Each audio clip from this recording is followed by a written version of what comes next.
Colombia vive uno de los conflictos más antiguos del hemisferio occidental, un conflicto armado interno con más de 50 años.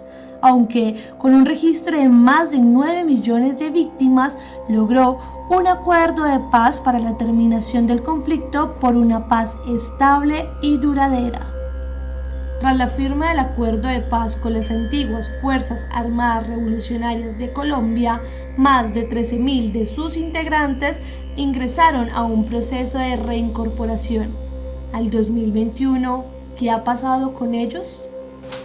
Mi nombre es Julián Gallo Cubillos, senador de la República por el Partido Comunes, partido surgido del acuerdo de paz. Bueno, mi nombre es Janet Morales, llevo 5 años en el Tolima. Mi seudónimo de guerra era Diego Suárez, en las filas de las FARC. Y el nombre civil es John Jairo Rojas. Yo llegué aquí el 14 de diciembre del 2016. En una visita al ETCR de Antonio Nariño, en Iconoso, a 112 kilómetros de Bogotá, donde en un viaje normal serían alrededor de 3 horas, pero el estado de sus vías hace que el viaje sea de 5 horas o más. ¿Pero realmente ha habido un cumplimiento por parte del gobierno nacional? ¿Qué hace falta para que los excombatientes tengan las garantías necesarias para su proceso de reincorporación? Hola, soy Alejandra Gantigo y quiero compartir con ustedes la percepción de los excombatientes de las FARC tras la firma del Acuerdo de La Habana en el 2016. Vamos a hablar sobre su proceso de reincorporación específicamente, donde tomaremos los temas de lo económico, político y social, con el enfoque de la cobertura de los medios de comunicación. Acompáñenme. Desde la parte económica, para garantizar la estabilidad de los excombatientes para no retornar a las armas, se les generó unos recursos económicos, uno de ellos la renta básica, destinada hasta el 2019. Sin embargo, en el gobierno de Iván Duque se ha tomado la decisión de extenderlo hasta el 1 de enero del 2022. El gobierno ha estado cumpliendo con la renta básica como un sustento para aquellas personas que hicieron un proceso de reincorporación. Pero ¿qué es lo que pasa? Esto debe ir más allá, porque nosotros cuando se estaba en La Habana se planteaba que la renta básica debía de ser para todos los colombianos. Porque en las demás cosas sí, en la economía, o sea, mercado, en los refrigerios de los niños, en todo el resto de cosas pues ha habido mucho cumplimiento.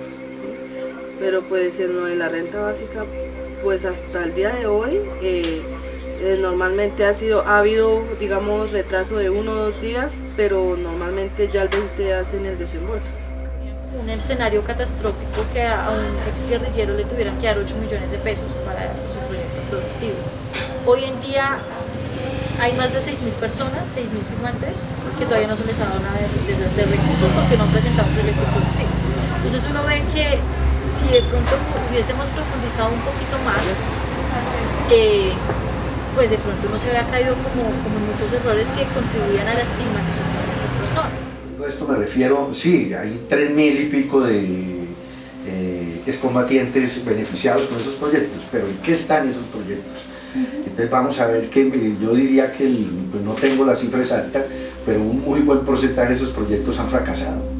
Es un poco agridulce, por decirlo de esa manera, tiene aspectos positivos. Yo no voy a decir que todo haya sido negativo. El gobierno ha cumplido de alguna manera con la asignación mensual, con dar víveres a estos espacios, pero a nosotros eso no nos interesa en términos, digamos, de que no aspiramos a depender toda la vida del Estado. Nosotros lo que aspiramos es a que se nos faciliten medios y recursos que posibiliten que la gente nuestra pueda sentirse activa económicamente y productiva en términos del aporte a la sociedad.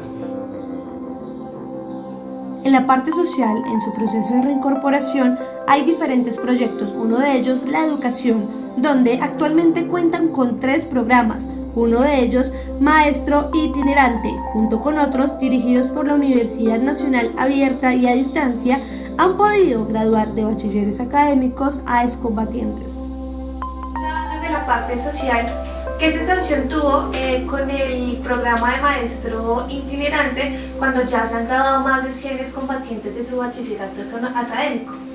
Bueno, yo pienso que hay facetas de este proceso de reincorporación que no se han comunicado, digamos, lo suficiente y de la mejor manera a la sociedad colombiana. Yo diría que este proceso, digamos, y este esfuerzo que viene o que venimos haciendo muchos de nosotros de actualizarnos en términos de lo que es la educación formal, es de resaltar. Permanentemente hemos estado viendo cómo se gradúan, digamos, distintas promociones, y eso desde luego que es muy esperanzador. Entonces yo diría que es de los aspectos como más bonitos, y a resaltar el esfuerzo que está haciendo la población nuestra en el entendido de mejorar y superar su capacitación para poder tener obviamente mejores perspectivas de reincorporación. Más de 150 personas, sí. ¿Por qué? Porque el Consejo Noruego lo que hace es un convenio con distintas universidades. El Consejo Noruego le paga, digamos, bien sea a la digital, a la nacional, a la pedagógica, digamos a cualquier universidad. Ellos hacen un convenio. Después de que se hace el convenio, la universidad que queda, ellos contratan los profesores y llegan los profesores a los territorios a nivel nacional y se comienza a estudiar. Pero eso es un convenio que es muy aparte del proceso, digamos, de ARN, del gobierno, que porque digan, uy, tan bonito, que tal cosa, pues eso es mentira, primero, porque eso es un acuerdo muy aparte, que es un acuerdo que está apoyando el Consejo Noruego, el proyecto Arándula Educación. El proyecto Arándula Educación, hay unas personas que están en cabeza y liderando, que son los que hacen, digamos, como decir, el enlace, el empalme con distintas universidades. Que si vemos personas que de pronto están haciendo técnicos profesionales, sí, claro, de los que se han, digamos, ya graduado, pues escogieron sus carreras, y de ahí de pronto han habido apoyo de algunas entidades, sí, claro, también lo han habido. Que si hay gente que está interesada en estudiar, sí, claro. Que si ha hecho falta más apoyo, sí lo ha hecho, por falta del Estado. Y nosotros no lo tenemos. Yo tengo mi experiencia laboral ya de muchísimos años y mejor que cualquiera, pero pues esa no es la que requieren aquí afuera, sino con un título, un cartón donde un hospital me esté, o una droguería me esté diciendo, vea, es que ella sí trabajó aquí todo ese tiempo y es buena, ¿sí? Entonces no hemos tenido la oportunidad de conseguir trabajo por eso, por falta de experiencia laboral. Desde la parte política se analizará la cobertura de los medios de comunicación en la candidatura presidencial del 2017 de Rodrigo Londoño. En ese entonces, en el partido Fuerzas Alternativas Revolucionarias de Colombia, uno de los primeros pasos de la vida política tras la firma del acuerdo. El lenguaje, porque también es muy importante los medios de comunicación. A la hora de la candidatura del 2017 de Rodrigo Londoño, muchos de los medios de comunicación hablaban todavía como Timochenko. ¿Cómo crees que debería ser el lenguaje a la hora de hablar de estos temas de paz? Pues yo me acuerdo, cuando hablas de ese tema, me acuerdo cuando fue el propio expresidente Santos, cuando empezó de una u otra forma a desescalonar ese lenguaje, ¿no? Entonces, dejar de decirles guerrilleros, a poderles decir exguerrilleros. Y siento que ese tema hoy en día se sigue incumpliendo. O sea, yo sí siento que nosotros como medio de comunicación deberíamos tener un lenguaje más neutro, o de una u otra forma, insisto, que sea nuestra audiencia quien saque la conclusión si ellos siguen siendo guerrilleros o qué son. Digamos un ejemplo, el tema político es un rol que sencillamente nosotros, digamos, como excombatientes, sabíamos que lo que se estaba haciendo en destinado momento era, digamos, poder poner un nombre de un partido en el camino electoral que sigue de aquí en adelante, porque en ese momento hasta ahora estábamos haciendo un tránsito a la vida civil. Lo otro es que no somos un colectivo que tenga, digamos, una cultura de participación política a través de las elecciones. Más bien siempre fuimos obviamente reticentes a esa forma de la democracia representativa, y eso demanda hacer un trabajo político muy intenso para que se entienda que lo que estábamos tratando nosotros de lograr anteriormente a través de las armas, hoy en día debemos buscarlo a través de las elecciones, y eso implica participar con el voto. Ahí vamos a tener nosotros todavía dificultades para que la gente nuestra se entienda, digamos, esa necesidad. ¿Cómo influye el periodismo en el proceso de los reincorporados y cuál es la responsabilidad de los medios de comunicación? Mi nombre es Javier Bernabé Fraguas, soy periodista y profesor en la Universidad Complutense de Madrid. Soy doctor en Relaciones Internacionales y licenciado en Ciencias de la Información. En Colombia es un país que ha sufrido un conflicto interno por muchísimos años. ¿Cuál debería ser el rol de los medios de comunicación a la hora de informar estos hechos? Bueno, cuando hay un conflicto armado en cualquier país, el papel de los medios es clave y es muy difícil, y eso hay que entenderlo, porque los medios se posicionan en muchos países a un lado del conflicto o al otro, y son medios internacionales los que intentan a lo mejor dar un enfoque mucho más equilibrado. El caso colombiano no es diferente en ese punto. Tienes medios de comunicación posicionados en un lado y muy poquitos medios de comunicación posicionados en otro, es decir, yo no creo que haya habido una información equilibrada, porque prácticamente no podemos decir que hay buenos y malos. O sea, yo creo que se ha actuado mal cada vez que se coge un arma para intentar cambiar una situación. Es una visión muy personal. Los medios de comunicación lo que tienen que hacer es investigar. La herramienta fundamental para esto es el periodismo de investigación. Yo creo que los medios se han empeñado en crear mala imagen frente realmente a lo que somos nosotros, ¿sí?